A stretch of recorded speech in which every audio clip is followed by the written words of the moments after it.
Nikolai Vasilyevich Gogol, The Cloak.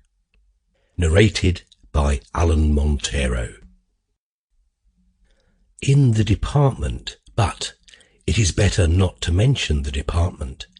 There is nothing more irritable than departments, regiments, courts of justice, and, in a word, every branch of public service.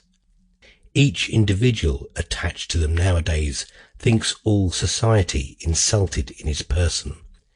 Quite recently, a complaint was received from a justice of the peace, in which he plainly demonstrated that all the imperial institutions were going to the dogs, and that the Tsar's sacred name was being taken in vain, and in proof he appended to the complaint a romance in which the justice of the peace is made to appear about once every 10 lines, and sometimes in a drunken condition. Therefore, in order to avoid all unpleasantness, it will be better to describe the department in question only as a certain department.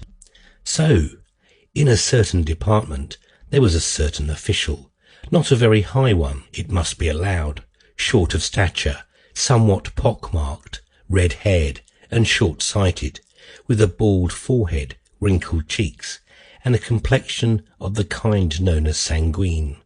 The St. Petersburg climate was responsible for this.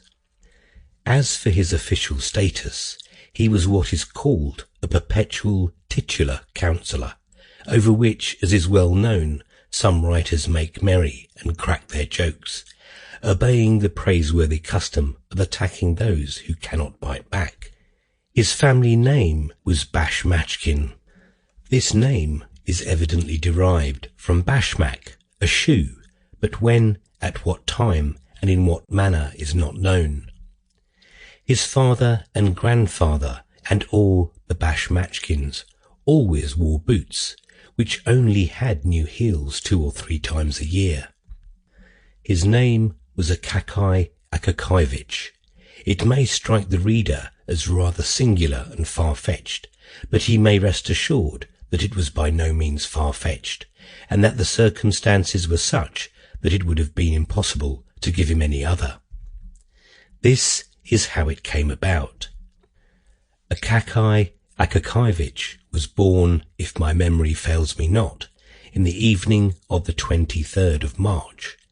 His mother, the wife of a government official and a very fine woman, made all due arrangements for having the child baptized. She was lying on the bed opposite the door. On her right stood the godfather, Ivan Ivanovich. Sample complete. Ready to continue?